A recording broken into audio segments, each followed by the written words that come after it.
Secara nasab, Gus Dur bisa dikatakan memiliki garis keturunan orang-orang besar. Beliau tak lain adalah cucu dari Kiai Haji Hashim Asy'ari, pendiri Nahdlatul Ulama, dan salah seorang ulama berpengaruh dalam perjuangan kemerdekaan Indonesia. Jika ditarik ke atas dari kakeknya, maka nasab beliau akan bersambung dengan Nabi Muhammad SAW melalui Maulana Ishaq, salah seorang wali songo.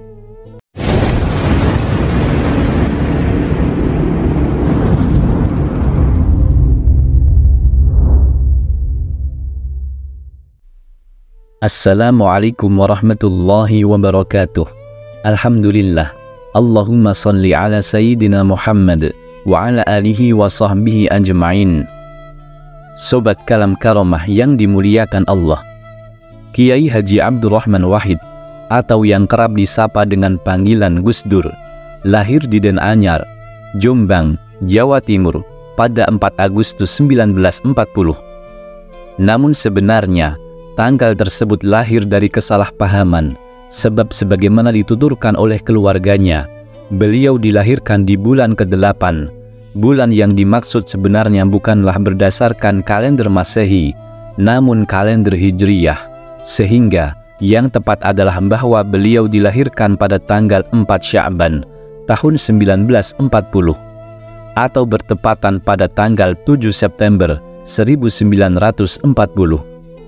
Namun demikian, Gus Dur memperbolehkan dua tanggal kelahiran tersebut untuk diperingati sebagai hari kelahirannya. Gus Dur memiliki nama lengkap Abdurrahman Ad-Dakhil yang mempunyai arti sang penakluk, sebuah nama yang diberikan ayahnya, Kiai Haji Wahid Hashim, dengan inspirasi dari seorang perintis Bani Umayyah yang telah menancapkan tonggak kejayaan Islam di Spanyol. Namun belakangan, kata Ad-Dakhil diganti dengan nama Wahid menjadi Abdurrahman Wahid. Gus Dur adalah putra pertama dari 6 bersaudara. Ayahnya adalah Kiai Haji Wahid Hashim, salah satu putra dari pendiri organisasi besar Nahdlatul Ulama, Hadratus Syekh Kiai Haji Hashim Asy'ari. Sedangkan ibundanya bernama Hajah Solehah, yang merupakan putri pendiri pesantren Den Anyar, Jombang, Kiai Haji Bisri Syansuri. Secara nasab, Gus Dur bisa dikatakan memiliki garis keturunan orang-orang besar. Beliau tak lain adalah cucu dari Kiai Haji Hashim Asy'ari, pendiri Nahdlatul Ulama, dan salah seorang ulama berpengaruh dalam perjuangan kemerdekaan Indonesia. Jika ditarik ke atas dari kakeknya, maka nasab beliau akan bersambung dengan Nabi Muhammad SAW melalui Maulana Ishaq, salah seorang wali songo. Kemudian dari jalur ibu, Nyai Hajah Solihah, beliau adalah putri pendiri Pondok Pesantren Den Anyar Jombang, Kiai Haji Bisri Syansuri, yang ikut mendirikan dan memimpin Nahdlatul Ulama dan berperan dalam pergerakan nasional sejak masa awal kemerdekaan. Kiai Haji Bisri Syansuri adalah seorang ulama pakar fikih yang tercatat pernah menjabat sebagai anggota DPR RI dan pernah juga menjadi Rais Am PBNU sampai akhir hayatnya.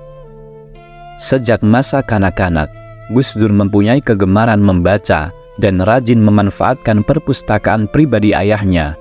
Selain itu, beliau juga aktif berkunjung ke perpustakaan umum di Jakarta.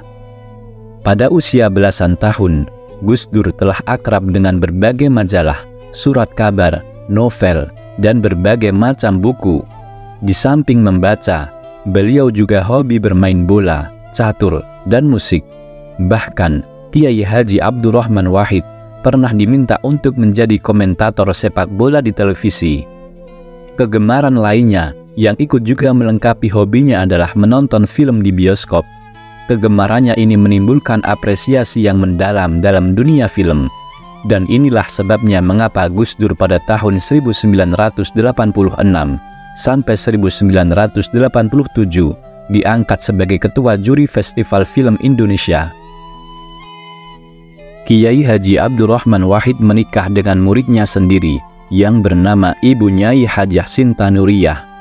Buah dari pernikahannya itu, beliau dikaruniai 4 orang anak, yaitu Alisa Qatrun Nada Munawarah, Zanuba Arifah Hafsah, Anita Hayatun Nufus, dan Ainayah Wulandari.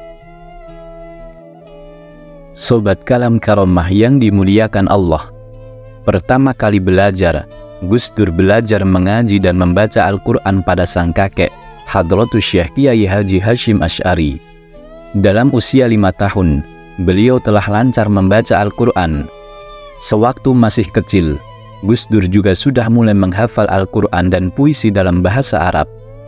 Pada tahun 1944, Gus Dur dibawa ke Jakarta oleh ayahnya yang mendapat mandat dari Kiai Haji Hashim Asy'ari untuk mewakili beliau sebagai ketua jawatan agama dalam pemerintahan pendudukan Jepang. Meskipun ayahnya merupakan tokoh terkemuka, Gus Dur tidak menempuh pendidikan di sekolah elit yang biasa dimasuki oleh anak para pejabat. Gus Dur memulai pendidikannya di sekolah rakyat, sebuah sekolah bentukan pemerintah Hindia Belanda untuk anak pribumi atau SD Kris, sebelum akhirnya pindah ke SD Perwari. Setelah itu, beliau melanjutkan pendidikannya ke sekolah menengah ekonomi pertama di Tanah Abang. Namun karena tidak naik kelas, ibunya kemudian memindahkannya untuk sekolah di SMEP di Yogyakarta dan tinggal di rumah tokoh Muhammadiyah yang bernama Pak Junaid. Di Yogyakarta itu, beliau sambil mengaji di tempat Kiai Haji Ali Maksum Pondok Pesantren Krapyak. Ada kisah yang tidak sederhana di balik peristiwa Gus Dur tidak naik kelas. Pada 19 April 1953, Kiai Haji Wahid Hashim, baru berusia 39 tahun, meninggal dunia akibat kecelakaan mobil di Cimahi, dan Gus Dur menyertai di perjalanan waktu itu. Hal ini menjadi peristiwa yang amat memilukan bagi Gus Dur yang kala itu usianya baru 13 tahun, yang menyebabkan Gus Dur tidak naik kelas. Kemudian tahun 1957, beliau meneruskan pendidikan di Magelang di Pondok Pesantren Tegalrejo di bawah bimbingan Kiai Khudori. Kemudian setelah di Magelang, Gus Dur melanjutkan perjalanan mencari ilmunya ke Jombang untuk belajar secara penuh di Pondok Pesantren Tambak Beras di bawah bimbingan Kiai Haji Wahab Hasbullah. Masih belum puas, beliau meneruskan belajarnya lagi dan kembali belajar di Pondok Pesantren Krapyak, Yogyakarta. Dan saat itu beliau tinggal di rumah Kiai Haji Ali Maksum. Setelah banyak belajar di berbagai pondok pesantren di Indonesia, pada tahun 1963, Gus Dur menerima beasiswa dari Kementerian Agama untuk belajar di Universitas Al-Azhar Kairo, Mesir. Saat itu, meski sudah mahir berbahasa Arab, Gus Dur diharuskan mengambil kelas remedial terlebih dahulu karena tidak mampu memberikan bukti bahwa beliau memiliki kemampuan berbahasa Arab. Hal ini membuat Gus Dur merasa bosan karena harus mempelajari materi yang sudah dipelajarinya selama di pesantren. Akhirnya, saat di Kairo itu, Gus Dur lebih banyak menghabiskan waktunya untuk mengunjungi toko-toko buku, perpustakaan, hingga ke bioskop dalam upayanya menggali khazanah peradaban yang pernah terjadi di Mesir. Perpustakaan bukanlah satu-satunya referensi Gus Dur dalam memperkaya wawasannya. Dinamika politik di Mesir juga menjadi referensi Gus Dur dalam memperkaya wawasan. Gus Dur dengan cermat mengamati kondisi Mesir kala itu, khususnya berkaitan dengan perseteruan antara penguasa Mesir dengan organisasi Ikhwanul Muslimin di bawah komando Sayyid Qutb. Pada tahun 1966, Gus Dur pindah ke Irak. Beliau masuk dalam Department of Religion di Universitas Baghdad. Selama di Baghdad, Gus Dur mendapatkan rangsangan intelektual yang berbeda dengan sebelumnya, di mana Irak juga merupakan sebuah negara modern yang memiliki peradaban Islam cukup maju saat itu. Di Baghdad, Gus Dur menyelesaikan pendidikan sarjana, kemudian melanjutkan S2. Ketika itu, judul tesisnya sudah diajukan, namun sayangnya sang pembimbing meninggal dunia dan Gus Dur sangat sulit untuk mencari penggantinya. Walhasil, Gus Dur memilih untuk pulang ke Indonesia. Namun sebelumnya, beliau sempat juga bekerja serabutan di Belanda sebagai tukang dek kapal yang mendapatkan penghasilan cukup lumayan, sebagaimana dikisahkan oleh sahabat dekatnya, Gusmus. Kemudian pada tahun 1971, Gus Dur bergabung dengan Lembaga Penelitian, Pendidikan, dan Penerangan Ekonomi dan Sosial. Karir Gus Dur terus berangkat dan menjadi peneliti untuk majalah Tempo dan koran Kompas. Artikelnya diterima dengan sangat baik, dan dari menulis di media masa itu, Gus Dur dikenal sebagai intelektual oleh berbagai kalangan. Gus Dur mendapatkan banyak undangan untuk mengisi perkuliahan dan seminar yang menyebabkan beliau harus pulang pergi antara Jakarta Jombang, tempat keluarganya tinggal.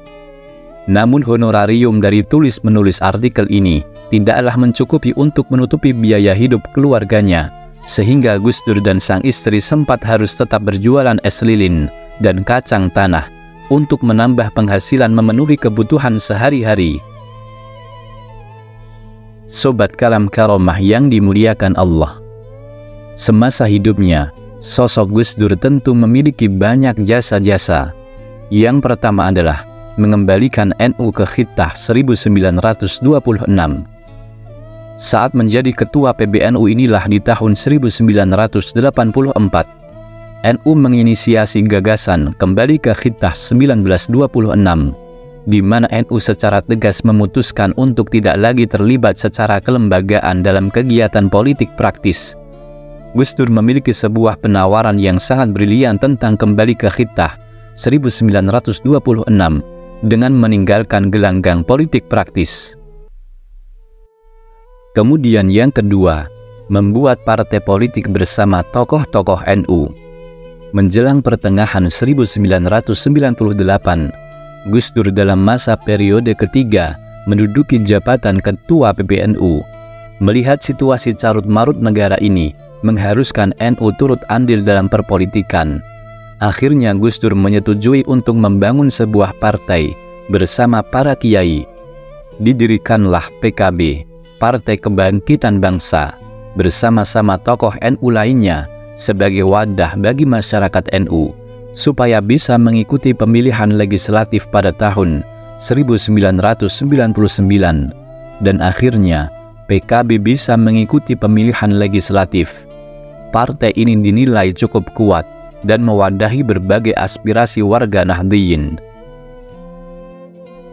Selain itu, Gus Dur juga menerima gelar doktor kehormatan dari luar negeri karena pemikiran dan jasa-jasanya yang berskala internasional. Penghargaan tersebut diantaranya adalah Doktor Kehormatan Bidang Filsafat Hukum dari Universitas Thammasat Bangkok, Thailand. Kemudian Doktor Kehormatan dari Asian Institute of Technology, Bangkok, Thailand. Kemudian Doktor Kehormatan Bidang Ilmu Hukum dan Politik, Ilmu Ekonomi dan Manajemen dan Ilmu Humaniora dari Pantheon Universitas Sorbonne. Kemudian Doktor Kehormatan dari Universitas Chulalongkorn, Bangkok, Thailand. Kemudian Doktor Kehormatan dari Universitas Twente, Belanda. Kemudian Doktor Kehormatan dari Universitas Jawaharlal Nehru, India. Kemudian Doktor Kehormatan dari Universitas Soka Gakkai, Tokyo, Jepang. Kemudian Doktor Kehormatan Bidang Hukum dari Universitas Kongku, Korea Selatan. Sobat Kalam Karomah yang dimuliakan Allah, Kiai Haji Abdurrahman Wahid wafat pada tanggal 30 Desember 2009 pukul 18.40 waktu Indonesia Barat dalam usianya yang ke-69 tahun di Rumah Sakit Cipto Mangunkusumo, Jakarta. Saat kepergian guru bangsa itu, Pondok Pesantren Tebu Ireng tumpah ruah penuh dengan lautan manusia yang turut bertakziah dan ingin menyaksikan proses dikebumikannya Gus Dur. Pesantren Tebu Ireng penuh dan sesak. Begitu juga jalanan utama di depan pesantren terlihat manusia berbondong-bondong ingin ikut mengantarkan jenazah Gus Dur. Di luar sana, tidak hanya teman-teman muslim yang memadati masjid, musola, dan majelis-majelis untuk mendoakan Gus Dur, tetapi juga teman-teman beliau dari agama Konghucu, Katolik, Kristen, Hindu dan Buddha, mereka semua turut meramaikan rumah ibadah masing-masing untuk mendoakan Gus Dur. Bahkan, mereka memajang foto Gus Dur di altarnya masing-masing. Kini, pemikiran, gagasan, tulisan, dan pergerakan sang Zahid Gus Dur itu tidak pernah kering meneteskan dan mengguyur inspirasi bagi kehidupan beragama, berbangsa, dan bernegara di Republik Indonesia ini. Begitu juga makamnya yang hingga sekarang terus ramai diziarahi oleh berbagai kalangan.